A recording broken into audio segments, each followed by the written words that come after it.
Intelligent, dangerously powerful, the unchallenged sovereign of Earth's oceans. They are the Orca, killer whales, and their complex societies extend back into antiquity. But does our modern society now threaten theirs?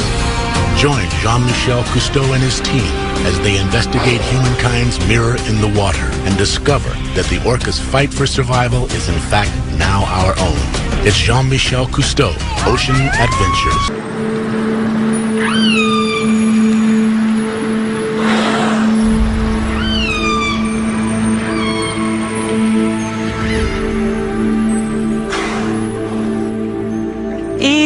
She was a wonderful whale.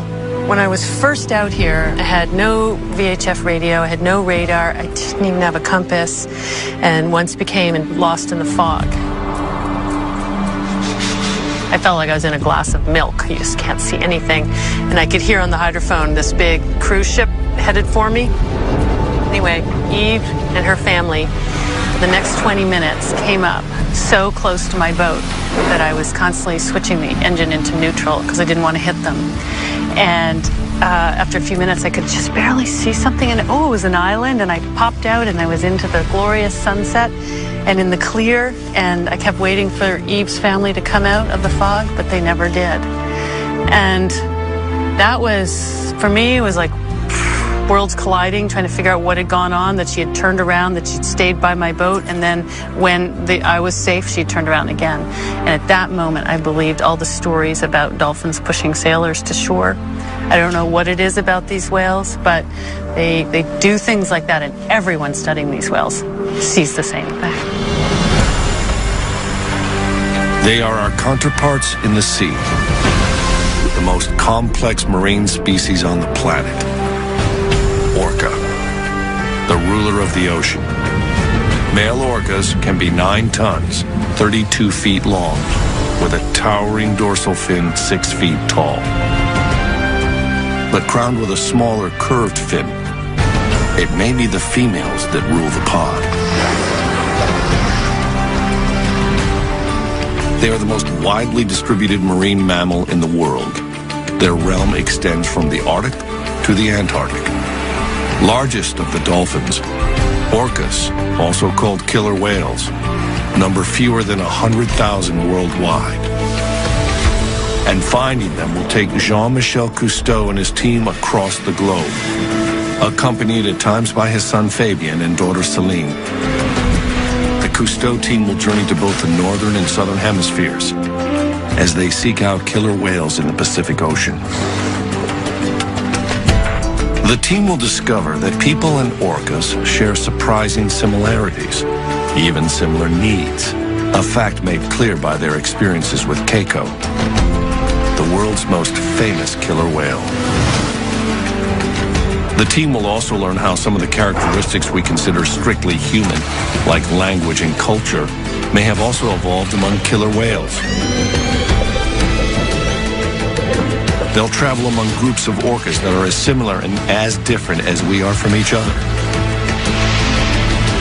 Their journey begins in the Pacific Northwest, where orcas have been revered by native people for millennia, studied by scientists for decades, and where our story of the complicated relationship between orcas and people begins.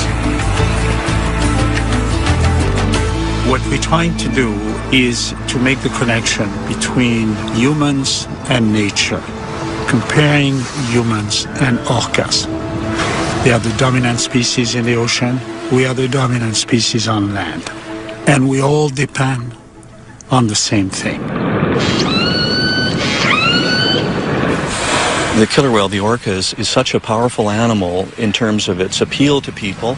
It captivates the imagination because we know that they're large dolphins and they're very intelligent. They live in very social groups, much like our own.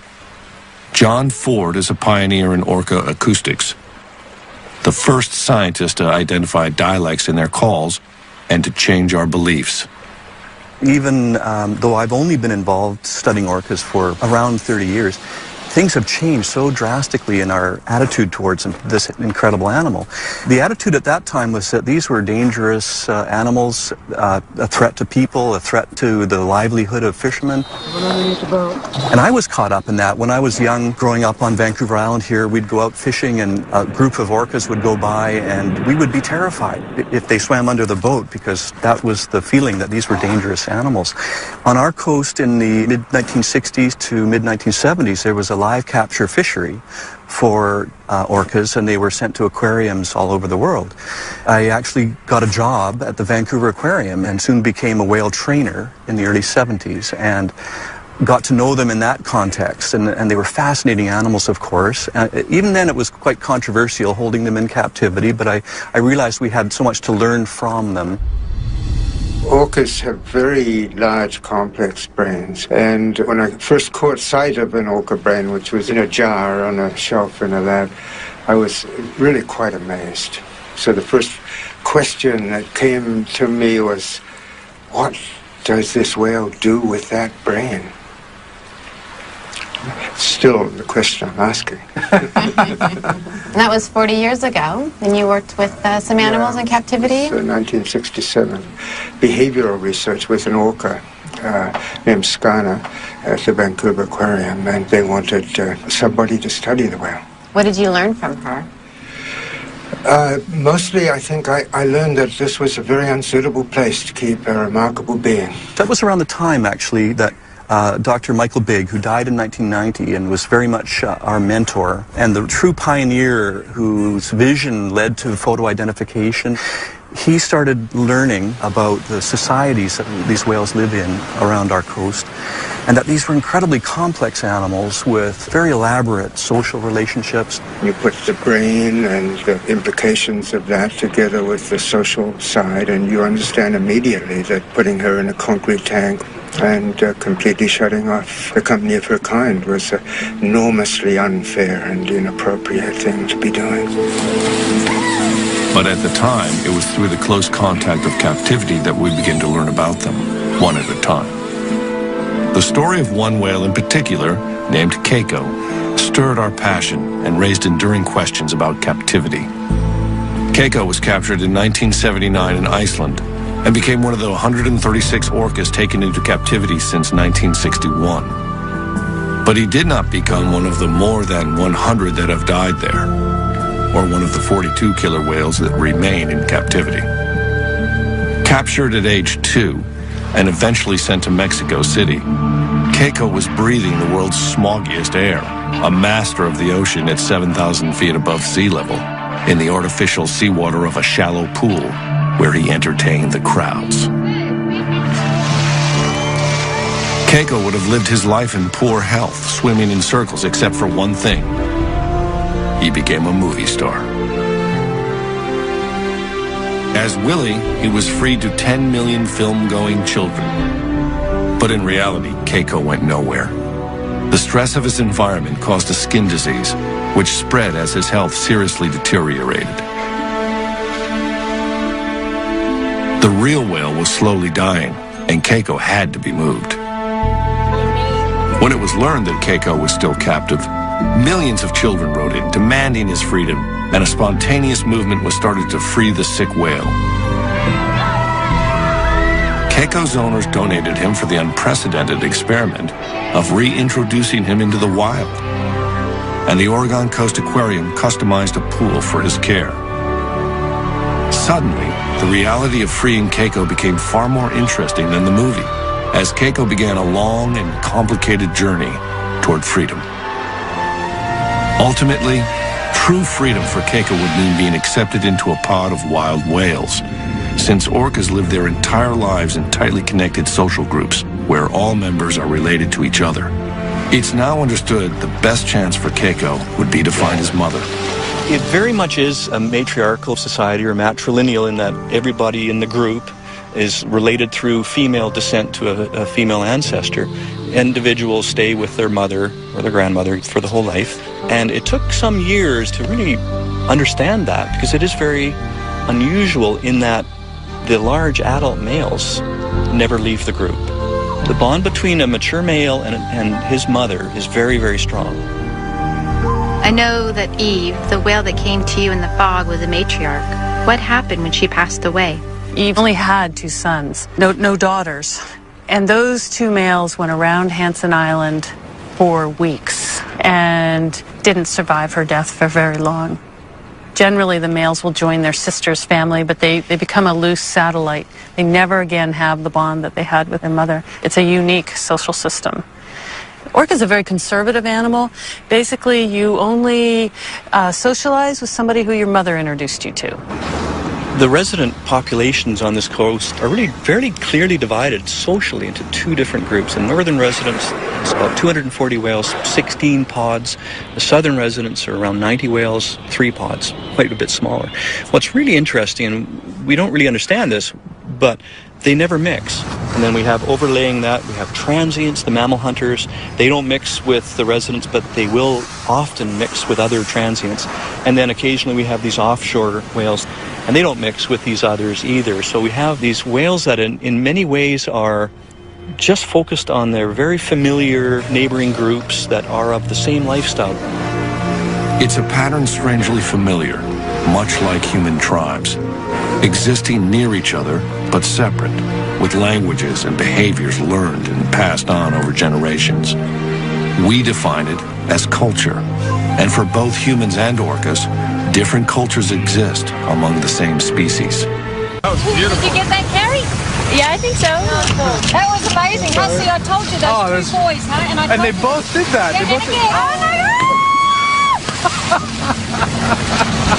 Oh, The New Zealand orca I found are just so completely different from the Pacific Northwest. I had this paradigm that was how orca were around the world. They had a matrilineal society and stayed in very strongly bonded groups, and that there was another population who fed on marine mammals. Well, it turns out here that the New Zealand orca are moving around between groups. They feed on fish, sharks, rays, and marine mammals. Acoustically, they're different. They have a good Kiwi twang, just like I do. And it looks like they're moving big distances compared to the animals up there. I've got them travelling an average of 100 to 150 kilometres a day. And I think that's one of the things that fascinates me about orca is the different cultures. Even though they're in similar habitats, they're just so completely different.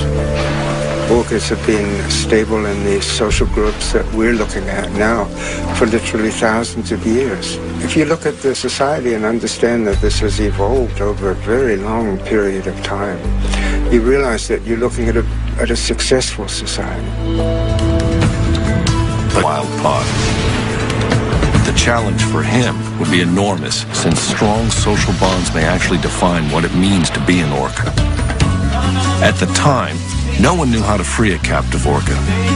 It was a new frontier to trainers like Steve Clausen and to Jean-Michel, who became involved in the effort and who saw Keiko as a symbol of more than just one whale. Curator Nolan Harvey knew how far Keiko was from a wild orca. We're trying to teach Keiko to not only work for us within this pool so we can take better care of him, but we need to let him become a killer whale again. We need to untrain him. Our goal all along has been to give him control of his life. We're an active part of it, especially since he is here by himself. But the idea is to let him start making those decisions on what he wants to do, when he wants to do it. Where previously, anytime he did anything, it was because somebody asked for it. Even with vastly improved conditions, Keiko continued to demonstrate his frustration from living in an artificial environment. He expressed his stress in Mexico by gnawing the concrete pool, damaging his teeth, and it continued in Oregon on his favorite rock. A decision was made to cover it in order to discourage the behavior and to protect the teeth of the ocean's greatest predator. An orca's sharp, conical-shaped teeth make feeding on large prey possible, but Keiko primarily eats fish which orcas swallow whole, so his damaged teeth should not be a problem in the wild. When he arrived in Oregon, Keiko was 1,000 pounds underweight, but soon doubled what he was eating in Mexico. His waistline increased by 3 feet. He gained nearly 2,000 pounds and grew 8 inches longer. But he still had to be taught to catch live fish as a milestone for his release, and in order to survive in the wild.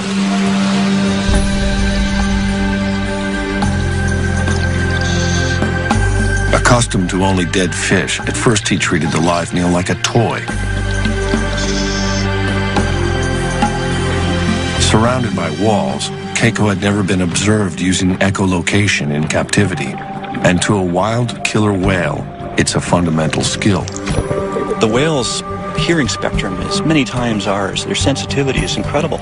They see with sound, so when they're finding food, they use their echolocation. They make sounds, they get echoes, and they can turn that into a mental three-dimensional image somehow.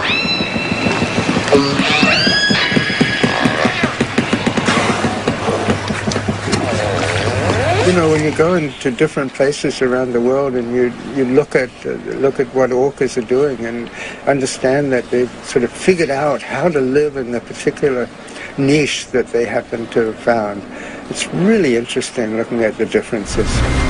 As gray whales migrate up the coast through Monterey, California, a pod of transient orcas show why they're called wolves of the sea. They hunt in packs to isolate, then overpower a gray whale calf. It's a predictable hunt, with as many as a third of the calves taken by orcas. 20 to 30 whales may work together and share the bounty. Sharing seems to be really important in these groups. It seems to be part of the way that the whales live together to avoid competition. Certainly they food share when it comes to feeding on larger animals, but that's probably more a facet of the fact that these things that they're feeding on, like whales, are so big and there's not many of them. In terms of if they kill one, then everybody has to feed on it.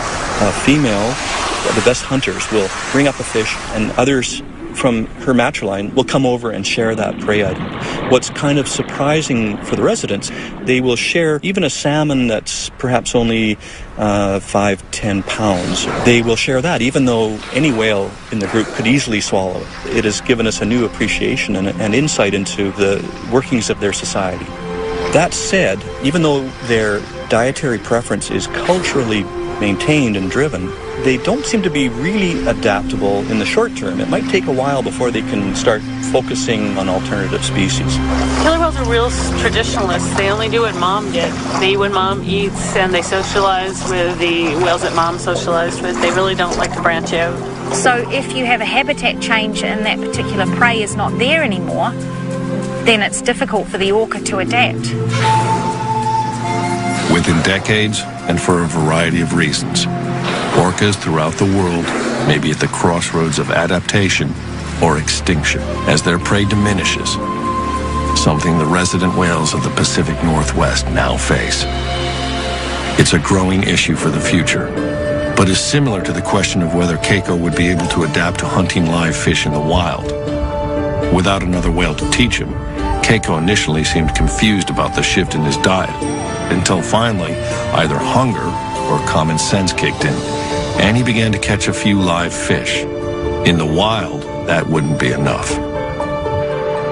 Using ultrasound to measure Keiko's fat layer or blubber, the staff identified where it would show if he weren't eating enough. In theory, by measuring his blubber so easily in the wild from an extended pole, scientists could know if and when they would have to intervene. They did know that Keiko would have to be in better shape than he had ever been, so even his 30 different toys were designed with a purpose.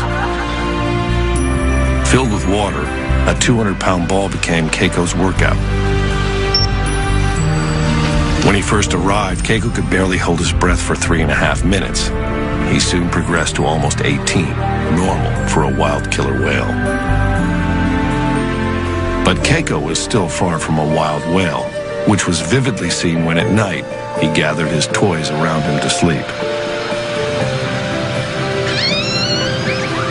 An array of cameras and hydrophones captured Keiko's movements and sounds. Taking advantage of this opportunity, scientists carefully analyzed his vocalizations, trying to match them with specific behaviors, hoping to take a step toward understanding killer whale communication.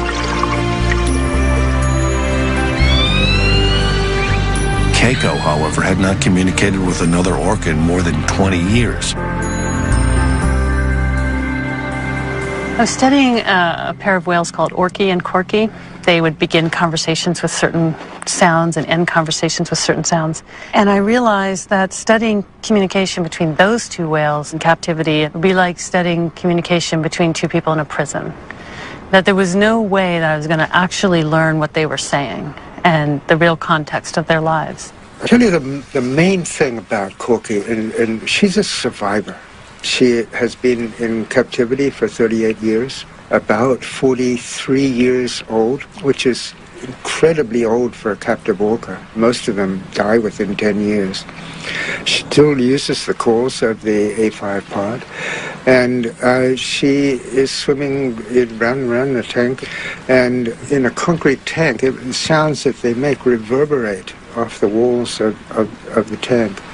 They're constantly in an acoustic fuzz. I think it's an incredibly stressful environment simply because of that. And how is your research here at Orca Lab different?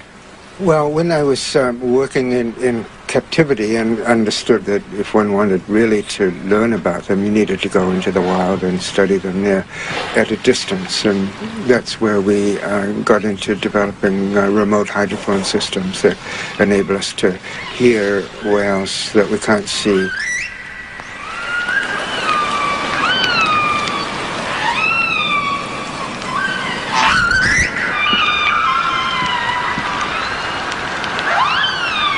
We have a network of hydrophones, covers about 50 square kilometers of the area around us, and we have speakers all over the place. We're listening to all of them all of the time, 24/7, 365. But we're normally listening to a space, and there are many voices in that space. In a sort of general sense, we understand when the whales are doing certain things. We understand when they're chasing fish, for example, because we're hearing echolocation.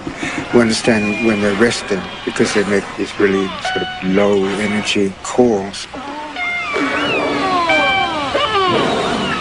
But we don't know who the voices belong to. So I think a really fascinating area to get into is the question of who, as individuals, are we listening to? And if we can understand who's speaking, maybe ultimately we might begin to understand what is being said. I wanted to take all that I had learned in captivity and apply it to wild whales.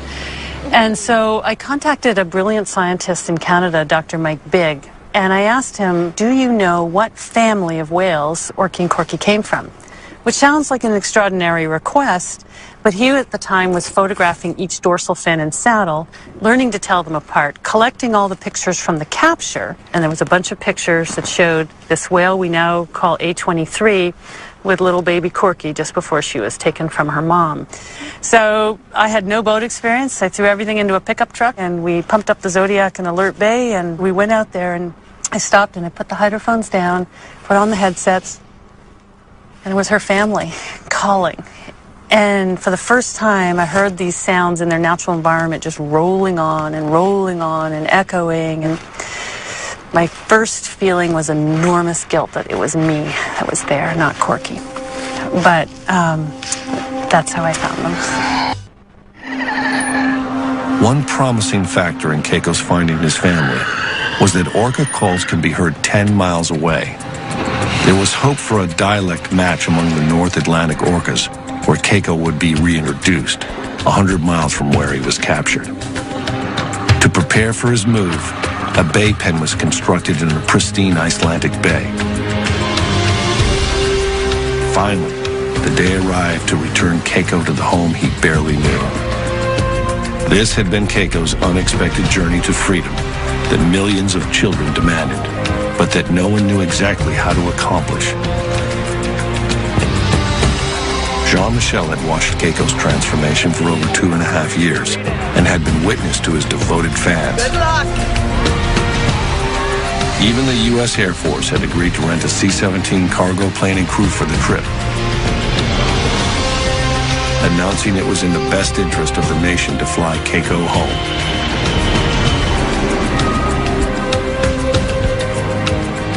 He was covered in ointment for the flight to protect his skin from drying.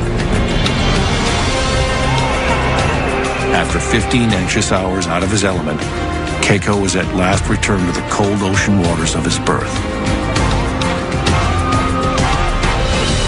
It was seen as the first step to restoring what had been taken away when he was captured. Keiko would first have to acclimate inside the confines of the bay pen.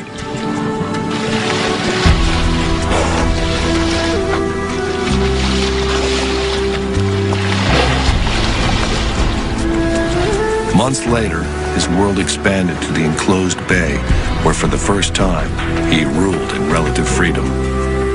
It was Keiko's first chance at a small piece of the wild. Not since he was 2 years old had he experienced the sights and especially the complexity of sounds of a natural ocean environment.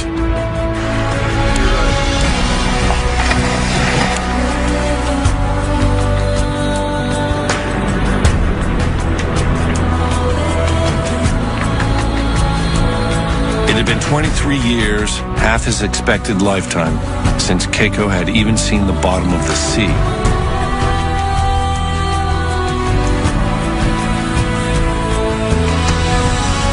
Keiko's world was gradually expanding, and for the next step, a satellite tag was attached to his rare flopped dorsal fin in order to follow him at sea. Its attachment was no more painful than piercing an ear, but the tag and Keiko would have to wait another season following complications to be tested at sea. Finally, in the summer of 2000, sea trials began. Everything from then on was up to Keiko. The difficult promise to give him the choice of freedom had been kept.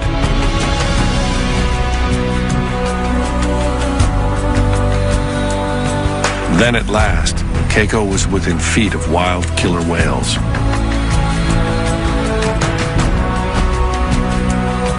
He seemed enthusiastic at first, but then experienced what might have been shyness or fear and turned back.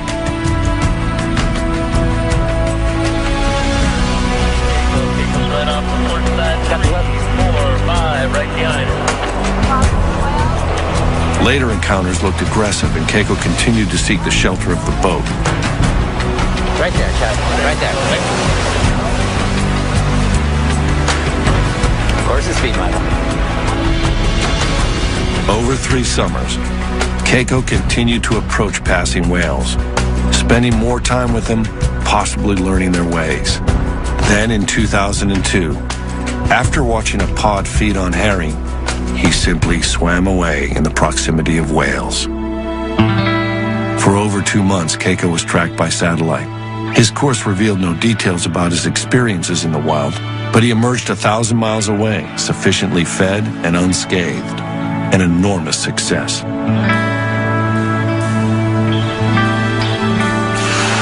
Then, perhaps seeking human companionship or just chasing an easy meal, Keiko followed a fishing boat into a Norwegian fjord. Keiko was still alone, but he was welcomed by enchanted children who must have felt they already knew him. Strong bonds are undeniably formed between captive orcas like Keiko and people. But we've been slow to consider that the ocean's greatest predator, wild and free, may also be curious to understand us. Hey, I see you there. Come on. Come on. Hello. Hello. Who's that? Come on. Hello. What you doing? What are you doing? And I said, oh, you've got... Do both of these whales take interest in your boat? Well, you know, as a scientist, you have to say no. But as a whale hugger, oh, for sure. You know, there's no doubt in my mind. Right there. Did you see him? Yeah, he's right there. He's right under us. I see his fin. Hang right in there so you can see him. You know, when he's swimming on the side underwater like that, he can see you through the water surface just like you can see him. So it's a bit distorted, but he definitely knows that you're there. So, you know, leaning right over and looking at him, it's just as interesting for him as it is for you. Right. Yeah. Right. And I find if I take no notice of them and I put on my scientific face and I just take my notes and everything, they don't interact.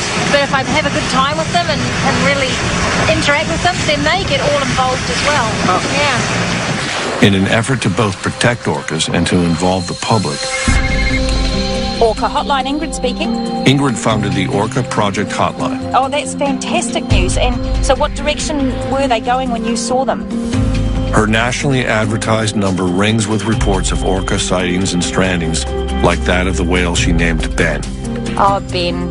He stranded in 1997, and I knew him before the stranding, but when you're involved with an animal at that sort of level, there's just something about it, you know, and they look you in the eye and they're at your mercy to rescue them. And with Ben, we had an overnight ordeal, and then we rescued him, and the next day he was back with another group of orca, which was just incredible. But a year later, he got run over by a boat, and it was just tragic. But a year later, I found him, and his dorsal fin, the back half, had completely collapsed and folded over. So now he's got this funny little fin where bit sticks up and the rest folds down. But he survived, and he's very cautious of boats now. But he'll still come over to my boat.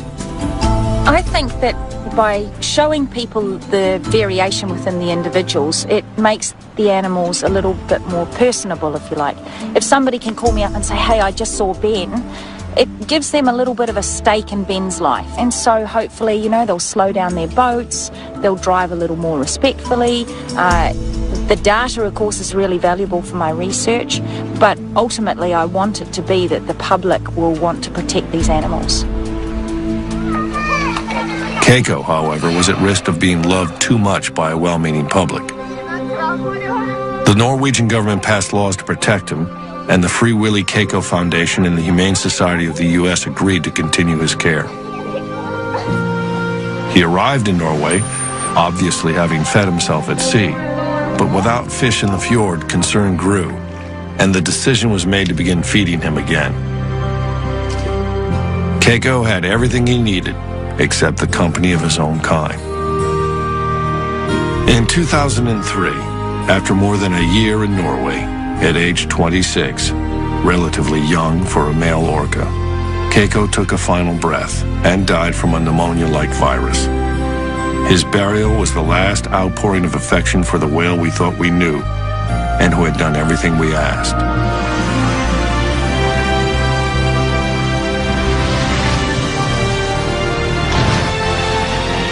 Keiko was the whale we had forever changed.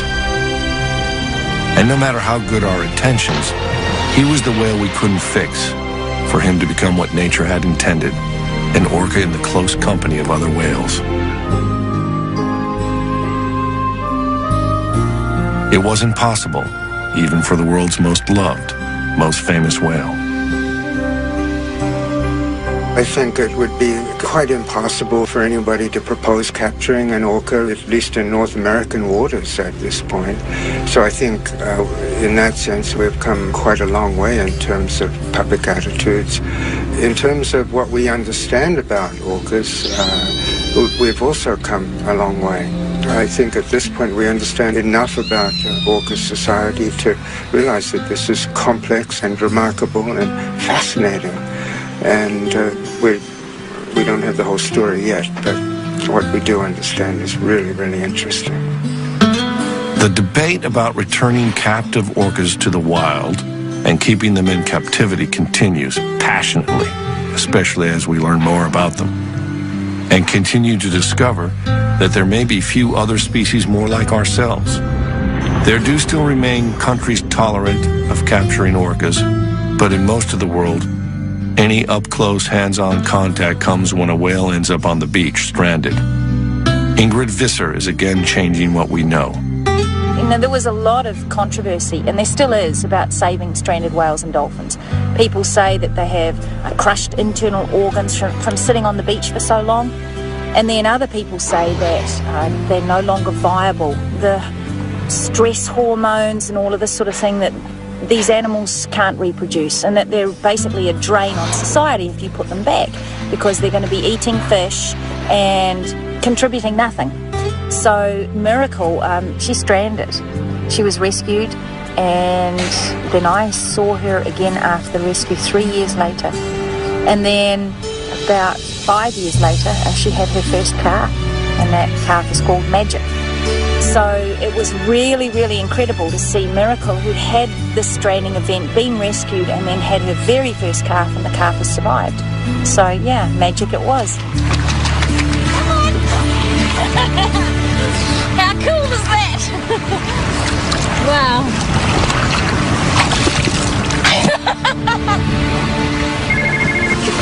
Orca hotline, Ingrid speaking. In the middle of her research, Ingrid gets a call that a small female orca is stranded on an isolated beach in heavy surf. She and the team rush to assist. She's somewhere on this bit of coastline here. We're not sure exactly where, but this area here, these lines on the chart are marking that it's really rough and surf breaking. So we're kind of hoping we'll be able to pick her up and move her by tractor and trailer somewhere into here. Okay, well, let's do it. Time is critical in a stranding rescue, so Ingrid and Jean-Michel will fly directly while the team drives the 5 hours to the site. New Zealand's hills are bordered by a twisting 9,300-mile coastline. Whale strandings are fairly common, but successful rescues are not. The orca was first sighted around 1 o'clock by some hikers in a very remote part of the west coast, west of Auckland, tossing and turning in the surf.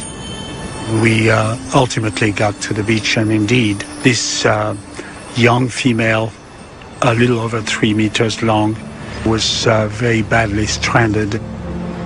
So when we actually first saw her, of course, there's just the natural emotions of just wanting to break down and cry, and knowing that she's away from her family, and knowing that she has no idea if we're people that are going to help her or hurt her. But help comes by digging holes for her flukes and flippers to relieve the discomfort, then keeping her skin moist.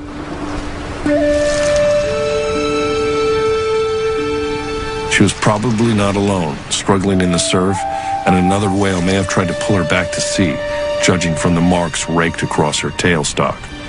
Ingrid names her Reiki. Most important to her survival is keeping the young whale hydrated after hours of stress on the beach. Ingrid is successful in getting her to accept a tube bringing water.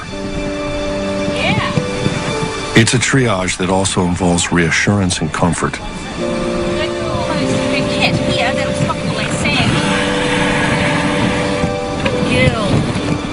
Even with expert care under changing conditions, it's believed that an orca can survive only about 24 hours out of water. Hopefully, she'll be okay, and hopefully reunited with her pod. She's a young female, needs her family. We're very, very anxious to see her back in the ocean, in her world. We moved the animal just right up above this tiny little town where there is a facility where we could pull the truck and the trailer right next to a freshwater source. So we had a hose where we could water her down, and we had an ongoing watch throughout the night. But finally, by 4 a.m., we knew it was time for Ingrid and Carl and the team to discuss what the options were to get her back into the water. Where is her family? Carl and I have done orca strandings before, where 2 hours after we released the orca, it met up with its family. So it can be a long way away, and the animals will return if they hear her, but they won't be able to hear her calling if she's inside here over the bar with the surf. But then if we take her to the other coast, it's 100% guaranteed she won't find her family immediately. That's the worst con for both scenarios, is that where is her family? I defer to you more for non-biological in terms of your knowledge of the animals. In terms of running operation, staying here and releasing here is, as you can appreciate, by far it's the much most appropriate thing to do. It is definitely, but for her, I think it's better to have her on the other coast. And she knows very well that pods here off the North Island will visit the west and east coast frequently. So she felt confident putting this animal in the east side of the country, that there is a very good chance that this young whale will hook up with her family in the near future.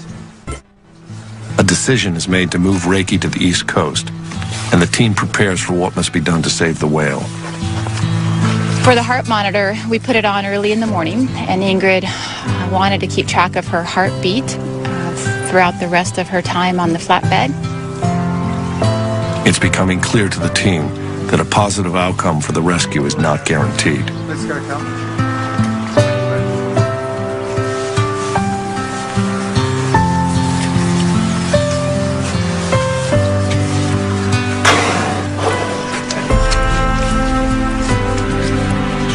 For me personally, it was the first time I've seen an orca so close. But Ingrid, with her trust in us, we really were not only filming and assisting, but we were participants. And when she had asked me to sit next to the whale and help keep the heart monitor on her the entire time, it was my job then to really have that continuous touch with the animal and really hopefully transmit my calmness to this animal. And her heart was very normal, was average between 60 and 80 heartbeats per minute. And there were times when it even dipped a little bit, which was hopefully a sign of her calmness. And so an unusual procession moved through New Zealand's largest city. So we drove right through the heart of Auckland, 90 minutes through town, with a moment of just sitting there thinking, I'm with a whale. I'm sitting here with a whale. We finally arrive over the east side and pull into the harbor and the ramp. We're about to put the animal in the water, and there's well over 100 plus people cheering as we drive up.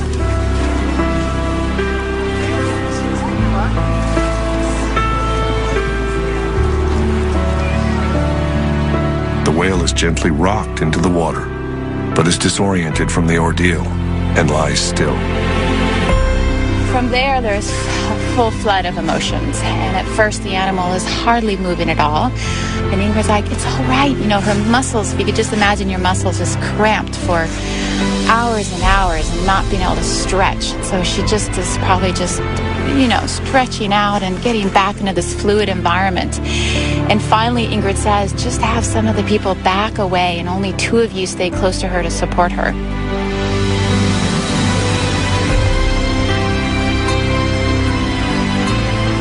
Sure enough, as soon as 3 people backed away from the animal, Carl and one of his staff were right by the head. She just gives a big kick of her tail, and you just see the movement in her dorsal fin just slice through the water as she slowly travels out in the deeper water. We've heard the stories of dolphins pushing people in need back to shore, and now this team has carried a young whale back to the sea with a chance at life. Perhaps orcas and people share an additional trait, the ability to care for another species, including each other. In our complicated relationship with nature, it may be a bond unlike any other. I think I've only just begun to scratch the surface with these guys. Pretty much every time I go out, I see something new or interesting, and I just wish I knew so much more about them. Just the real basics, like where do they go when I don't know where they are? What are they saying to each other?